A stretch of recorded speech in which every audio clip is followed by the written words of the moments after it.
नमस्कार, रेवा TV digital media में आप सभी का स्वागत है।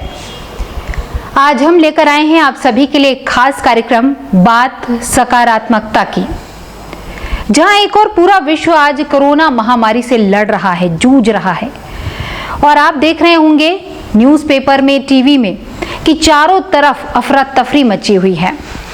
कोई बेड के लिए रो रहा है, तो कोई इंजेक्शन के लिए, कोई दवाओं के लिए, तो कोई ऑक्सीजन के लिए।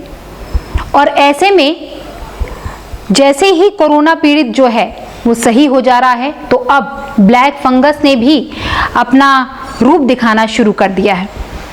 और लोग जो हैं वो संक्रमित होते ही बड़े ही भयभीत हो जाते हैं और उनको ऐसा लगने लगता है कि जैसे ही वो संक्रमित हुए हैं उन्हें तुरंत हॉस्पिटल जाना चाहिए, उन्हें तुरंत इंजेक्शन मिलना चाहिए, ऑक्सीजन बेड मिलना चाहिए और साथ ही साथ आईसीयू में उन्हें एडमिट हो जाना चाहिए।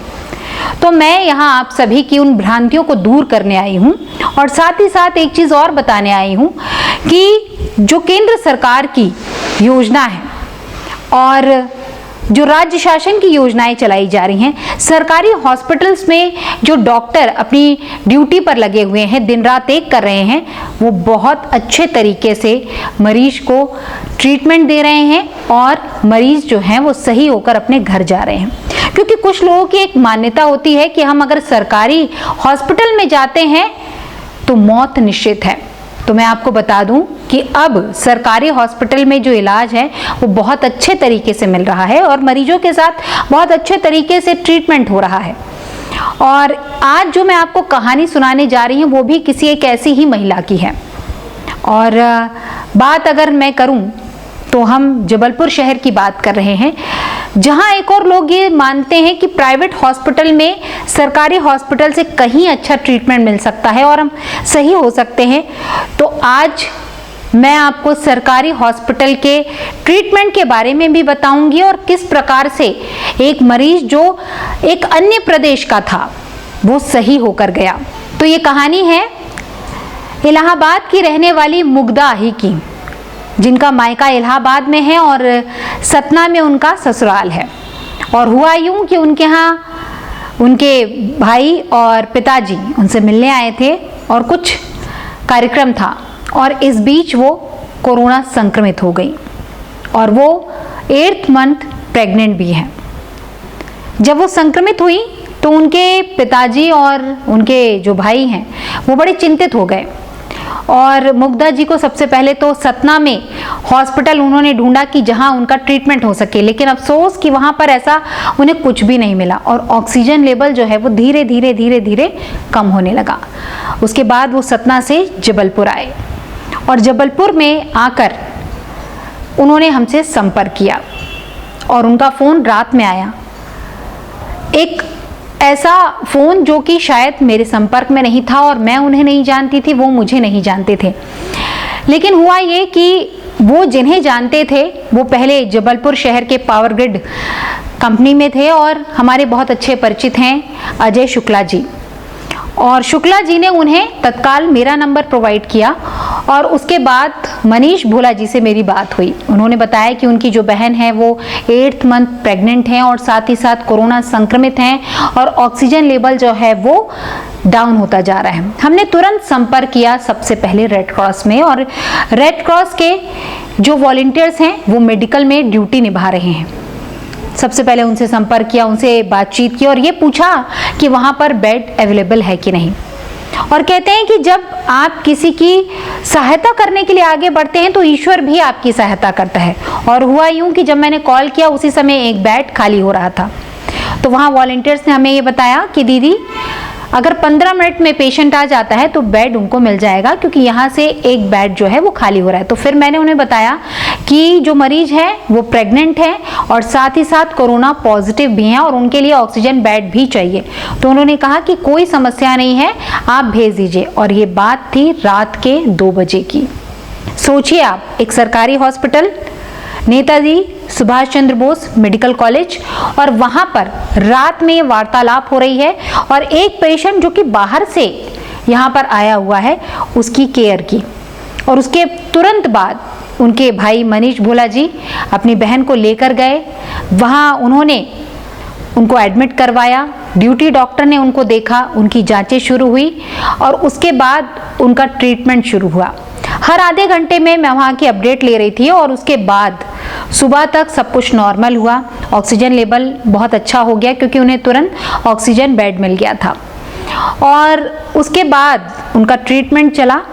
वो स्वस्थ होकर पुनः वापस आ गई और 2 दिन वो जबलपुर शहर में ही ठहरी और उसके बाद फिर से उनको प्रॉब्लम शुरू हुई क्योंकि एक प्रेग्नेंट महिला होती है और अगर वो इस प्रकार से ट्रोमा में गुजरती है तो कहीं ना कहीं कुछ प्रॉब्लम क्रिएट हो जाती है और फिर उनको मेडिकल में जाना पड़ा। फिर वही समस्या है कि बेड अवेलेबल है कि नहीं।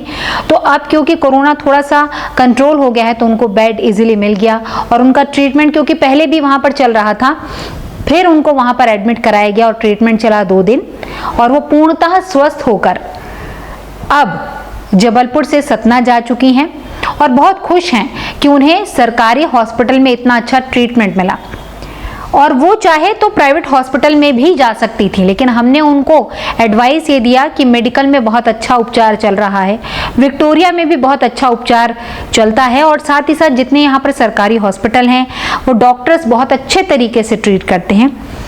बड़ी खुश हुई वो अपना ट्रीटमेंट कराकर क्योंकि हमने एक साथ 2 जानों को बचाया और ये ज़िला प्रशासन जबलपुर, रेड क्रॉस सोसाइटी और हमारी संस्था Shri Ram environment and social service association का एक प्रयास था और इस पूरे कड़ी में वॉलंटियर्स ने हमें सपोर्ट किया, ड्यूटी डॉक्टर्स ने हमें सपोर्ट किया, सीएमओ ने हमें सपोर्ट किया, सीएमएचओ ने हमें सपोर्ट किया और एक बहुत अच्छी कड़ी जो है वो आगे बढ़ती गई और सपोर्ट के थ्रू हमने बाहर से आए मरीज की जान बचाई और सकुशल उन्हें उनके घर पहुंचाया। तो आइए जानते हैं उनकी ये कहानी और साथ ही साथ उनसे ये भी जानते हैं कि यहाँ पर ट्रीटमेंट कराकर उन्हें कैसा लगा और अब वो कैसा फील कर रही हैं। ये नाम बताएं। मेरा नाम है मुग्धा जी। मैं सतना से आई हूँ। हाँ। और मेरा ट्रीटमेंट मेडिकल कॉलेज से हुआ और मेरे भाई जी से मुलाकात सिमरन जी से हुई है। हाँ। उनके थ्रू मैं मेडिकल कॉलेज में पहुंची और वहाँ पे मेरा ट्रीटमेंट बहुत अच्छा हुआ है। अब स्वस्थ हैं आप? मैं बिल्कुल स्वस्थ हूँ और मैं ठीक कोविड हो गई थी और मैं ठीक ठाक अब अपने घर जा रही हूँ और बहुत अच्छे से इलाज हुआ, सब कुछ हुआ। Thank you. क्या नाम है आपका? मनीष बोला। मनीष जी कहाँ से आए आप? इलाहाबाद से। तो इलाहाबाद से फिर कैसे आप जबलपुर पहुँचे? अपनी सिस्टर को लेकर सतना से जबलपुर आए जी इलाज के लिए जी। मेडिकल कॉलेज, जिनसे सिमरन दीदी से मुलाकात हुई, उन्होंने मेडिकल के लिए हमको राह दी, उन्होंने हमारी हेल्प की। कोविड-19 था, बहुत अच्छे से इलाज हुआ और क्या नाम स्वस्थ होकर अब घर की ओर जा रही हैं जी। Thank you. उस समय जब आप रात में फ़ोन कर रहे थे कि दीदी प्रेग्नेंट हैं और हमको रूम चाहिए है, हमको बेड चाहिए है, उस समय कैसा लग रहा था? उस समय लग रहा था कि जैसे हमको रूम नहीं मिल रहा था, बहुत परेशान थे। तो आप संपर्क किए सिमरन दीदी, उन्होंने बहुत हेल्प की। रात को 1 बजे उन्होंने कॉल करके सीएमओ साहब से बोल के रूम उपलब्ध कराया। तो अब खुश हैं आप? जी खुश हैं बिल्कुल। और पूरा यहाँ पे जो हेल्प हुई, डॉक्टरों ने अच्छे से ट्रीटमेंट किया? बहुत अच्छे से हेल्प की है उन्होंने। कई जगह पता किए लेकिन और भी हॉस्पिटल में गए थे लेकिन उन्होंने मना कर दिया। जी जी। चलिए ठीक, थैंक यू। तो आपने देखा कि मुग्धा जी किस प्रकार से खुश थी और उनके भाई साहब कितने खुश थे, यहाँ पर ट्रीटमेंट करा के वो कितने सेटिस्फाई थे। एक चीज़ जो उन्होंने दबी आवाज़ में जो बोली, वो दबी आवाज़ जो थी वो ये थी कि ट्रीटमेंट के दौरान हमको एक चीज़ की बस समस्या हुई कि जो वहाँ पर नर्सिंग स्टाफ था उनका बिहेवियर जो था वो बहुत अच्छा नहीं था। वो कई बार हमें डांट देती थी और कई बार झुंझला जाती थी।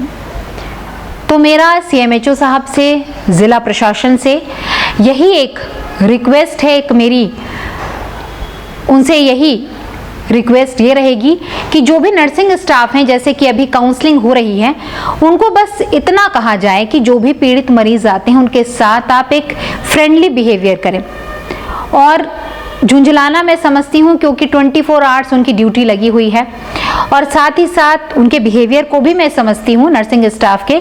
लेकिन यही उम्मीद करती हूँ कि आने वाले समय में जो भी कोरोना पेशेंट वहाँ पर आते हैं, खासकर एक प्रेग्नेंट लेडी, क्योंकि वो मेंटली बहुत ज़्यादा वीक होती है और ऐसे समय में वो डिप्रेशन का शिकार हो सकती है। तो कोशिश कीजिए कि हर एक मरीज के साथ आप बहुत अच्छे से बिहेव करें। और अगर एक पेशेंट जो खासकर कोरोना पॉजिटिव है वो वहाँ पर आता है और आप उनसे 2 मीठे प्यार के बोल बोलते हैं कि कोई बात नहीं, सब कुछ ठीक हो जाएगा, हम है ना, उतने में ही वो आधा ठीक हो जाता है। लेकिन वहीं अगर आप उनसे बिहेवियर ठीक नहीं रखते हैं तो वो आधा मर जाता है और कहीं ना कहीं डिप्रेशन का शिकार हो जाता है। और यही कारण होता है कि ट्रीटमेंट के दौरान लोग सुसाइड कर लेते हैं।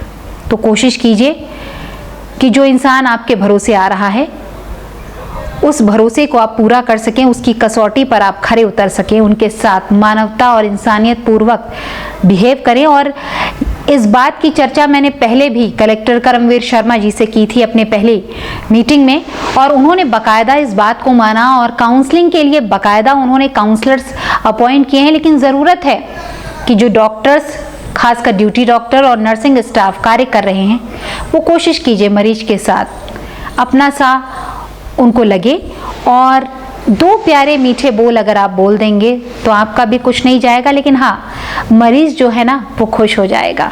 और अगर उसको 10 दिन लग रहा होगा तो 5 दिन में ठीक होकर अपने घर चला जाएगा।